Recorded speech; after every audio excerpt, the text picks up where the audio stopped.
ये next problem देखते हैं हम। इससे आपका और बहुत अच्छे से ये कंसेप्ट क्लियर हो जाएगा और इस बेसिस पे आप बहुत अच्छे से प्रॉब्लम कर पाओगे। देखो क्या है question. A three plane mirror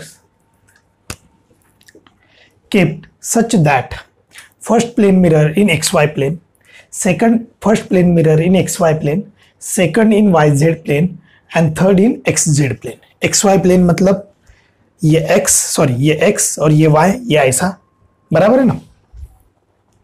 इस तरीके से ये हो गया x y प्लेन, फिर yz मतलब y ऊपर और z आगे मतलब ये ऐसा, और फिर ये xz मतलब ये ऐसा नीचे। तो इस डायरेक्शन में ऐसे तीन हमने प्लेन मिरर लगाए हैं। ओके, अब एक रे आया ऑफ लाइट इंसिडेंट अलोंग, जिसकी डायरेक्शन थी i + 2j + 3k। ये उस रे की डायरेक्शन थी। इंसिडेंट रे आया, वो पहले फर्स्ट प्लेन मिरर पे गिरा, वहां से रिफ्लेक्टेड हुआ सेकंड मिरर पे, सेकंड मिरर पे इंसिडेंट होने के बाद वहां से भी रिफ्लेक्टेड हुआ सेकंड मिरर से, तो थर्ड मिरर पे गया, और थर्ड मिरर होने के बाद after successive reflecting through all mirrors then ray finally emerge out. Finally वो बाहर निकल गया। मतलब एक इंसिडेंट रे आया, फर्स्ट मिरर पे गिरा, फिर सेकंड मिरर पे गिरा, फिर थर्ड मिरर पे गिरा, और फिर फाइनली वो बाहर चले गया। तो वो फर्स्ट ये वाला है, बराबर है। तो हमें ये सीरीज ऑफ क्वेश्चन पूछे गए हैं, तो 1 बाय 1 इसके हम आंसर निकालते हैं। आप ये पॉज करके पूरा अच्छे से उतार लो, बराबर। फिर मैं स्टार्ट करता हूं। ठीक है, स्टार्ट कर रहा हूं। देखो फर्स्ट क्या है, unit vector along the incident. अब पहली बात, first plane mirror in XY plane. XY plane का मतलब ये हुआ कि इसका जो नॉर्मल होगा x एंड y मतलब IJ, तो क्या बचा है यहाँ पे k, तो नॉर्मल किस तरफ होना चाहिए, ये x और ये y, तो नॉर्मल k इधर होगा ना। तो मैं यहाँ पे लिख भी लेता हूँ। सो दैट इज, यहाँ पे मैं लिख सकता हूँ जो नॉर्मल वेक्टर होगा वो k के तरफ होगा, बराबर है। नॉर्मल वेक्टर किधर होगा, k के तरफ होगा। सर माइनस के भी हो सकता है प्लस के माइनस के कुछ भी हो सकता है, ऐसा कुछ ये नहीं है, लेकिन फिलहाल में ये देखते हैं। फिर YZ प्लेन, तो YZ का क्या बाकी है, x बाकी है, मतलब इसका नॉर्मल किधर होगा, x के तरफ होगा। x को कैसे लिखते हैं, आई कैप, x की डायरेक्शन क्या शो करते हैं, XZ है। XZ मतलब यहाँ पे क्या बात की है, y बाकी है, y की डायरेक्शन क्या शो करते हैं हम, J कैप, बराबर है। तो ये हो गई नॉर्मल की डायरेक्शन। अब वो आ गया unit vector along the, find 1 2 3 4 6 7। First क्या पूछा गया है, unit vector along the incident ray on first mirror. मतलब यूनिट वेक्टर निकालना है, किसका यूनिट वेक्टर, इंसिडेंट रे का। कौन सा इंसिडेंट रे, जो कि फर्स्ट मिरर पे गिर रहा है, बराबर। जो भी पहला मिरर है, पहला मिरर किस डायरेक्शन में रखा है, XY प्लेन में रखा है।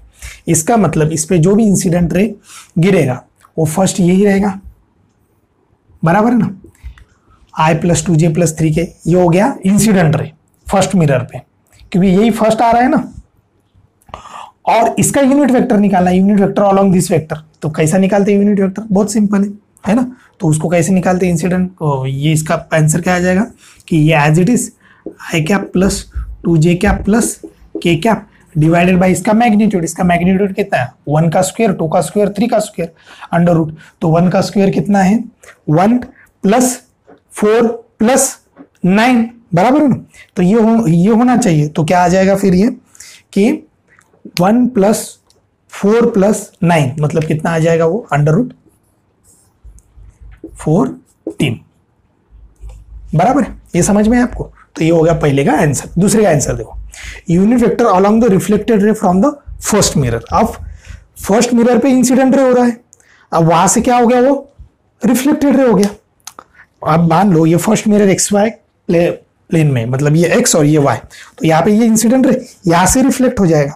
तो अब यहाँ से रिफ्लेक्ट होगा, तो ये निकालने का तरीका बहुत सिंपल मैंने बताया कि इसका नॉर्मल किधर है वो देखो, और इसका नॉर्मल जिधर है उस कंपोनेंट को अपोजिट कर दो, बस, बाकी कुछ नहीं है। तो XY प्लेन का नॉर्मल किधर है, k में, प्लस के माइनस के कोई नहीं, k में है ना, k के डायरेक्शन में है ना, मतलब z के डायरेक्शन में है ना। तो z का जो भी कंपोनेंट होगा इसमें इंसिडेंट में जो भी z का कंपोनेंट होगा उसको रिवर्स कर दो। तो किसको रिवर्स करना है हमें, मतलब इसको फर्स्ट प्लेन में एक्स वाई, तो इसको रिवर्स करना है, मतलब ये हो गया i प्लस 2j माइनस के, बाकी कुछ नहीं, डिवाइडेड बाय √14। क्यों सर √14 ही क्यों रहेगा, अरे इसका मैग्नीट्यूड तो वही रहेगा ना, डायरेक्शन चेंज होने से थोड़ी मैग्नीट्यूड चेंज होता है। ठीक है, ये समझ में है। फिर क्या, unit vector along the incident ray on second mirror. अब ये फर्स्ट मिरर ऐसा है, यहाँ पे एक इंसिडेंट रे आया, यहाँ से एक रिफ्लेक्ट हो गया, तो ये रिफ्लेक्टेड सेकंड मिरर पे गिर जाएगा। तो ये सेकंड मिरर का रिफ्लेक्शन और सेकंड मिरर पे इंसिडेंट और फर्स्ट मिरर का रिफ्लेक्शन एक ही तो है, दो थोड़ी अलग अलग है। अरे ये इधर आ गया, देखो ये इधर आ गया ऐसा, यहां से ये रिफ्लेक्शन हो गया फर्स्ट मिरर में, सेकंड मिरर इधर का ही रखा है, तो सेकंड मिरर पे तो ये गिरने वाला है। तो क्या मैं बोल सकता हूं फर्स्ट मिरर का रिफ्लेक्टेड रे सेकंड मिरर का इंसिडेंट रे बन जाएगा? हाँ सर बराबर है। तो unit vector along the reflected रे from first mirror second mirror पे गिर जाएगा एज ए इंसिडेंट रे, मतलब इसका आंसर इसका आंसर सेम है, सेकंड और थर्ड का आंसर सेम है। तो क्या हो जाएगा i प्लस 2j माइनस के अपॉन 14। समझ में आई है, कोई डाउट है इसमें, अच्छे समझ में आया? ठीक है। फिर third, unit vector along the reflected रे from the second mirror. First second mirror पे ये वाला रे गिर गया, वहां से आप रिफ्लेक्टेड रे का यूनिट वेक्टर निकालना है।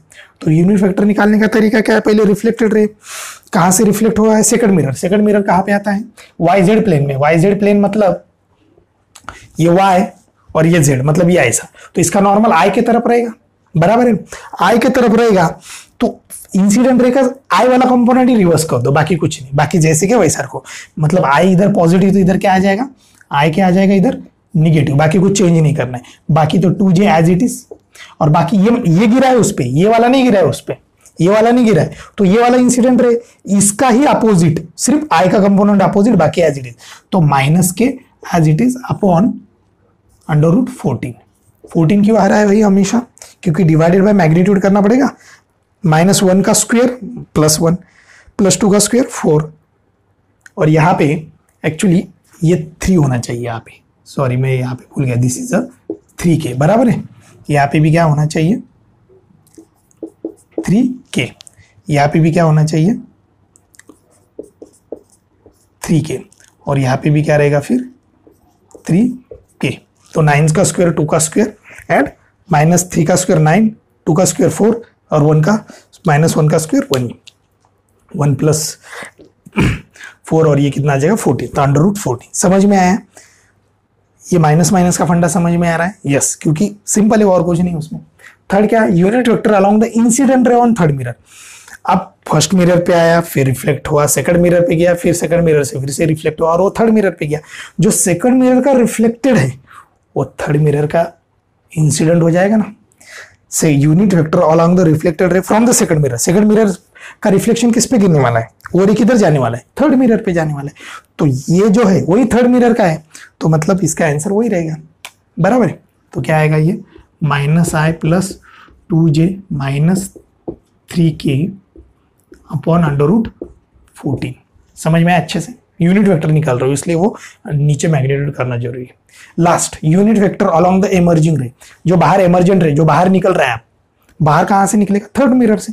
थर्ड मिरर में जो रिफ्लेक्टेड हुआ है, सॉरी थर्ड मिरर में जो इंसिडेंट हुआ है वही तो रिफ्लेक्टेड बाहर निकल जाएगा। अब कोई मिरर नहीं है दूसरा, अब कोई मिरर नहीं है दूसरा, तो वो क्या आ जाएगा। अब थर्ड मिरर रिफ्लेक्टेड निकालना है तो थर्ड मिरर का रिवर्स, इंसिडेंट पता है उसका रिवर्स कर दो रिफ्लेक्टेड का। तो थर्ड मिरर कहां पे रखा है, एक्स साइड प्लेन में, मतलब जे, तो जे कंपोनेंट रिवर्स करना पड़ेगा। तो -i एज इट इज, अब ये 2j का -2j माइनस 3k अपॉन 14, खत्म।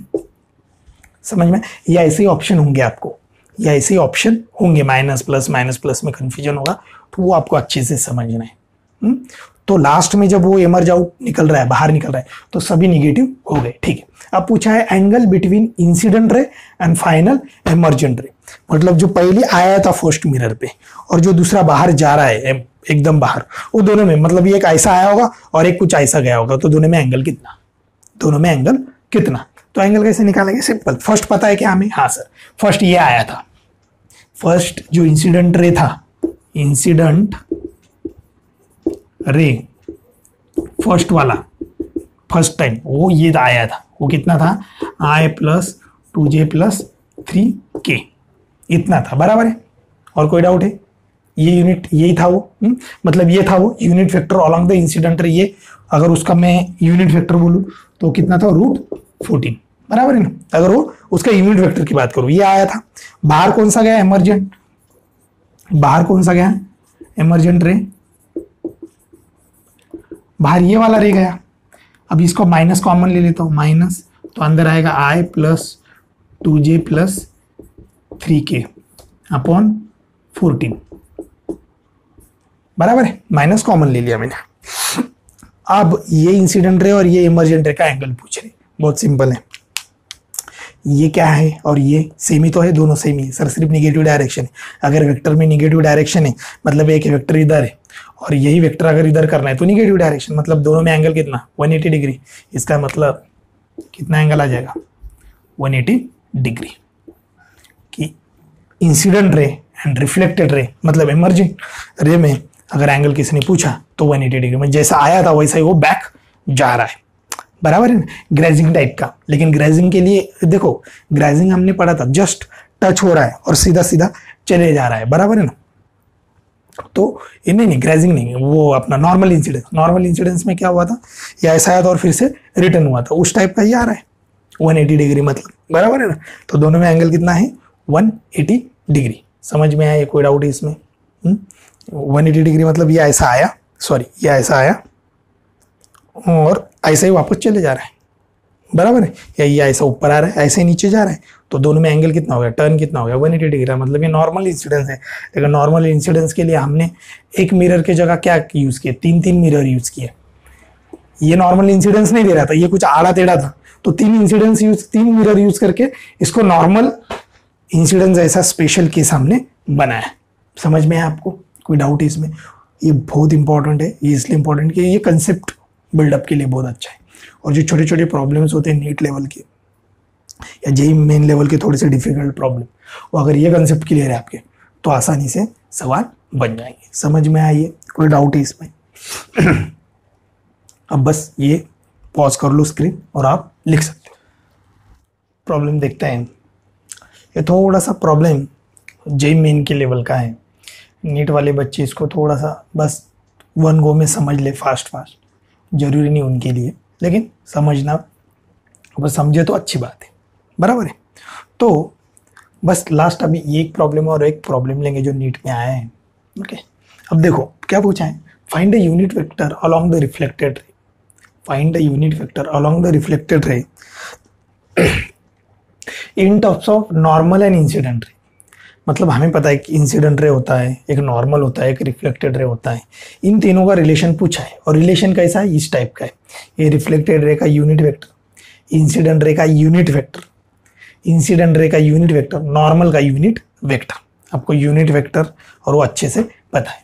तो अब मैं एक प्लेन मिरर लूंगा, this is a plane mirror. Okay, यहाँ पे मैं कुछ इस तरीके से इंसिडेंट रे डाल रहा हूँ। ये इंसिडेंट रे का कोई ना कोई डायरेक्शन होगा, वो डायरेक्शन कौन बताएगा हमें, तो वो बताएगा इसका यूनिट वेक्टर। ओके, इसका मैग्नीट्यूड कितना होगा, अगर यही बता रहा है तो 1 मैग्नीट्यूड। हमें डायरेक्शन से लेना देना, हमें कुछ तो वेक्टर क्वांटिटी चाहिए, तो हमने उसका यूनिट वेक्टर ही ले लिया, खत्म। ओके, क्योंकि इसका मैग्नीट्यूड होगा 1। कोई डाउट है इसमें? ठीक है। अब यहाँ पे मैं एक नॉर्मल डालता हूँ। ओके, नॉर्मल की डायरेक्शन ऊपर दिखाना है, दिस इज अ नॉर्मल, उसका भी यूनिट वेक्टर कितना, n। और यहाँ से ये ऐसा हो जाएगा रिफ्लेक्टेड रे। ओके, रिफ्लेक्टेड दिखाने का तरीका क्या है, या उसका यूनिट वेक्टर। ओके, अब एक चीज़, ये इंसिडेंट, अब एक चीज़ मुझे बताइए, ये एंगल सेम है, ये थीटा है तो ये भी एंगल थीटा रहेगा, मतलब जो भी एंगल होगा वो सेम रहेगा, लॉ ऑफ रिफ्लेक्शन। अब मुझे एक चीज़ बताइए, मुझे इसका और इसका रिलेशन चाहिए। ऑलरेडी हमने रिलेशंस देखे, लेकिन मुझे इस टाइप का रिलेशन चाहिए कि reflected unit vector along the reflected ray equal to unit vector along the incidence ray minus 2 times of incidence ray into dot product of normal vector और उसका डॉट प्रोडक्ट, उस टाइप का relation पूछा है। चलो अब इसको प्रूव करते हैं कि ये सही में आ रहा है क्या नहीं। देखो इसको प्रूव करने का तरीका कैसा है। अब यहाँ पे कितने वेक्टर्स है, तो 3 वेक्टर्स है। ये एक वेक्टर है, इसकी डायरेक्शन ये सेकंड वेक्टर और ये थर्ड वेक्टर। ओके, अब मैं इस वेक्टर को दो इसमें ऐसा डिवाइड कर सकता हूँ। ओके, ये हो गया जो कंपोनेंट है कॉस थीटा और ये साइन थीटा। ये आई कंपोनेंट रहेगा और ये जे रहेगा। ये आई और जे तभी रह सकता है जब प्लेन मिरर बोला हो कि वो कोई एक्स जेड प्लेन में है, लेकिन ऐसा कुछ बोला है क्या प्लेन मिरर? प्लेन मिरर कुछ बोला नहीं है, इसलिए हम नहीं बोल सकते कि यही आई है मतलब यही एक्स है और यही वाई है। प्लेन मिरर ऐसा कैसा भी इंक्लाइन कैसा भी दिया होगा, उसके बारे में कोई भी चर्चा नहीं हुई है, इसलिए ये गलत होगा बोलना। हाँ, डायरेक्शन नहीं दिखा सकते उसका, लेकिन इतना बोल सकते कि ये अगर कॉस थीटा है, this is a cos theta, तो ये कितना हो जाएगा साइन थीटा। अरे ये कॉस थीटा होता है ना, तो ये कॉस थीटा बराबर है, ये साइन थीटा तो ये भी साइन थीटा, इतना बोल सकते। उसको आई कैप लगाना गलत होगा, क्यों? क्योंकि ये डायरेक्शन मुझे पता नहीं। आई कैप मतलब वो फिक्स, ये एक्स के डायरेक्शन में। अरे सर दिख ही तो रहा है वो एक्स के डायरेक्शन, अरे वो दिख रहा है ऐसे थोड़ी काम चलता है। हमें गिवन है क्या है कि प्लेन मिरर ऐसा रखो आप X Y X Z plane में, ऐसा कुछ गिवन नहीं, तो सिर्फ मैंने उसको साइन थीटा रख दिया। यहाँ तक कोई प्रॉब्लम? ठीक है। अब नेक्स्ट देखते हैं, अब ये सेम इधर भी हो जाएगा। अब ये वेक्टर कितना है, तो ये ई आर वेक्टर है, इसका वैल्यू कितना है, तो ये वैल्यू दिया है बराबर है, इसका वैल्यू ये दिया है। ये कितना है, तो ये इतना होगा बराबर है। कॉस थीटा मतलब इसका मैग्नीट्यूड पता है, कॉस थीटा। सर इसकी डायरेक्शन नहीं पता, आपने बोला आई भी मत लो जे भी मत लो, कुछ तो डायरेक्शन लो इसकी। अब इसकी डायरेक्शन मुझे इस हिसाब से पता होनी चाहिए कि इसकी डायरेक्शन मतलब ये डायरेक्शन जो है ये, तो क्या ये एन कैप की डायरेक्शन है रे? देखो ना एन कैप भी ऊपर है, तो मैं इसको एन कैप बोल सकता हूँ, कोई प्रॉब्लम नहीं है। इसको मैं एन कैप बोल सकता हूँ कि कॉस थीटा एन कैप, इसमें कोई डाउट है? ये अच्छे से समझा आपको कि एन कैप कैसा है ऊपर, बराबर है। अब नेक्स्ट हम, अब इसको आप अच्छे से और समझ लो कि ये जो एन कैप है वो एन कैप की डायरेक्शन हमें इस प्रकार से हम समझ गए। अब आप बोलेंगे सर ये एन कैप की डायरेक्शन ऊपर है, ये इसकी ऊपर ही डायरेक्शन। देखो ना, अगर मुझे ये कंपोनेंट इसके लिए दिखाना है, ये कंपोनेंट अगर इसके, तो इसका कॉस थीटा हो जाएगा। इसके लिए कौन सा कंपोनेंट, ये कॉस थीटा, और ये कंपोनेंट कौन सा, इसके लिए भी साइन थीटा। रिफ्लेक्टेड रे के लिए रे, ये रिफ्लेक्टेड रे है ना, उसके भी दो component sine theta and cos theta. उसकी डायरेक्शन किधर है, एन कैप दिखा सकता हूँ, इसकी भी डायरेक्शन एन कैप दिखा सकता हूँ, कोई प्रॉब्लम नहीं। ये समझ में है आपको? ठीक है। अब मैं क्या करूंगा, इसको ई आई को थोड़ा सा आगे शिफ्ट करता हूं, थोड़ा सा आगे शिफ्ट करता हूं, ये ऐसा, हम इसको ऐसा पैरेलली शिफ्ट कर सकते हैं, कोई प्रॉब्लम नहीं है। तो इसको मैंने कुछ इस तरीके से शिफ्ट किया। ओके, अगर मैंने इसको इस तरीके से शिफ्ट किया तो यहाँ पे ई कैप, ये आई कैप मैं बोल सकता हूं, बराबर। अब ये जो है ये भी ऐसा है, अगर ये थीटा है तो ये भी थीटा, अगर ये थीटा है तो ये कितना हो गया कॉस थीटा, ये कॉस थीटा तो ये भी कितना कॉस थीटा, बराबर है कॉस थीटा। अब देखो इसकी ये की डायरेक्शन किधर है, ये इधर है, ये की डायरेक्शन किधर है, इधर है। ओके, अगर ये की डायरेक्शन इधर है तो आप अच्छे से समझ लो, ये ई आई और ये मिला के क्या ये बन रहा है ट्रायंगल लॉ है।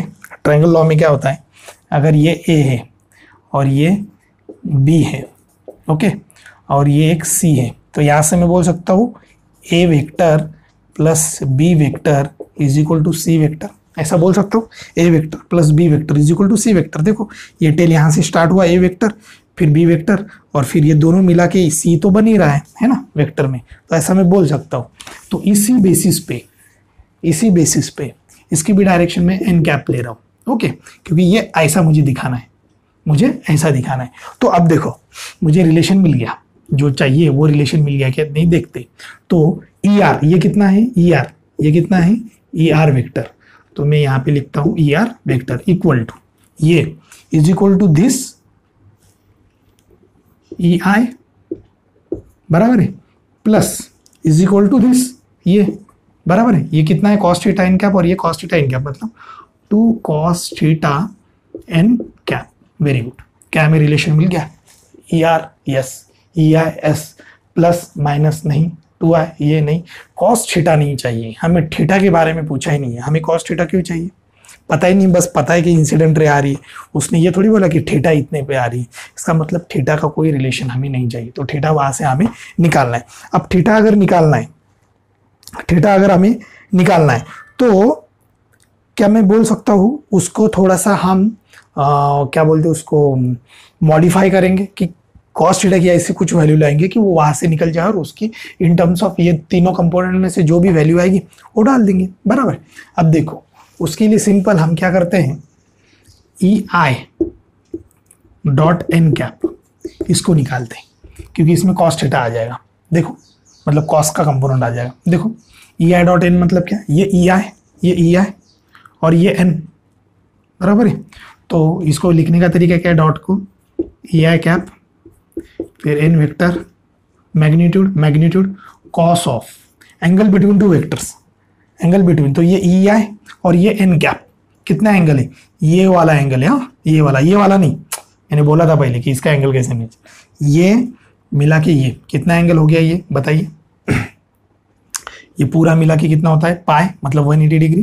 तो 180 डिग्री में से ये माइनस कर दो, थीटा माइनस कर दो, बराबर, ये वाला angle, this is an cap, okay.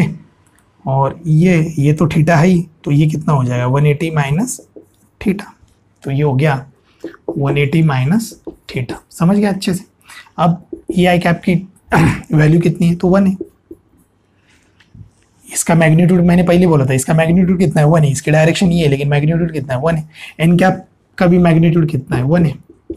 और कॉस 180 माइनस थीटा, ये 1 इंटू 1 1 हो जाएगा, कॉस 180 माइनस 1 थीटा, मतलब कॉस थीटा वो कैसे निकालना है आपको पता है, cos 180 minus theta is minus cos theta. ये आ गया। क्या मैं यहाँ से अब बोल सकता हूँ, यहाँ से ये ले सकता हूँ कि cos theta, cos theta equal to minus E I cap minus N cap, ये बोल सकता हूँ, यस, बराबर है। समझ में आ रहा है कि नहीं, हाँ यहाँ पे रख दो, हो गया काम। क्या आ जाएगा देखो बच्चे, E R is equal to E I, okay. अब यहाँ पे क्या रखना है हमें, इसके जगह -2 कॉस थीटा की जगह क्या रखूंगा, कॉस थीटा की जगह मैंने माइनस रख दिया, ई आई कैप एन कैप, ये पूरा कंप्लीट, और ये एज इट इज बाहर का जो है ये एन कैप, ये इधर एन कैप, खत्म हो गया, प्रूफ हो गया ना, proof simple. E R is equal to E I minus 2 E I dot N N cap, ये आपको अच्छे समझना है। ये नीट स्टूडेंट ने एक बार देख लेना कि ऐसा ऐसा होता है, जरूरी नहीं है क्योंकि कभी ये पूछ लिया, मतलब ये थोड़ा सा और टफ हो जाएगा अगर ये पूछा तो नीट लेवल के। जेईई मेन के लिए तो 100% इस टाइप के प्रॉब्लम्स होते हैं। तो ये समझ में आया आपको। इसमें फिजिक्स क्या था, तो बस इतना ही फिजिक्स था कि this angle equal to this, बाकी सब क्या है मैथ से, डॉट प्रोडक्ट पूरा वेक्टर है मैथ से, समझ में आइए। तो ये आप अच्छे से लिखो, समझ लो क्वेश्चन को, और इसको आप टाइम दो और सॉल्व करो पॉज करके। ये पूरा ये क्वेश्चन है, ऑप्शन है उसके नीट 2017 में आया है, तो पॉज करके ये आप कमेंट बॉक्स में इसका जो भी आंसर आपका आ रहा है वो लिखना है आपको। मैं तो सॉल्व करके दूंगा ही, सॉल्व करने के बाद मत लिखना, पहले ही लिख देना कि मेरा ऑप्शन ए आया है सर, या बी आया है, या डी आया है, या सी आया है, जो भी हो, ओके। तो देखते इसको कैसे करते हैं। तो ये आपने पहले लिख लिया होगा, फिर बाद में मैं इसका सोल्यूशन देख रहा हूँ, okay. A beam of light from a source L, a beam of light from source L is incident normally on a plane mirror, कोई plane mirror है, fix at a certain distance x from the source, okay। इसका मतलब मैं solution देख रहा हूँ अभी, इसका मतलब जो भी प्लेन मिरर है, ये मान लो ऐसा प्लेन मिरर है, ओके। इसके सामने ऐसा कहीं पे तो सोर्स रखा होगा, जिसका डिस्टेंस यहाँ से उन्होंने कितना दिया है, x दिया है, दिस इज x, ओके। और ये क्या है, सोर्स है, what is this, source, okay, ये सोर्स हो गया, ठीक है।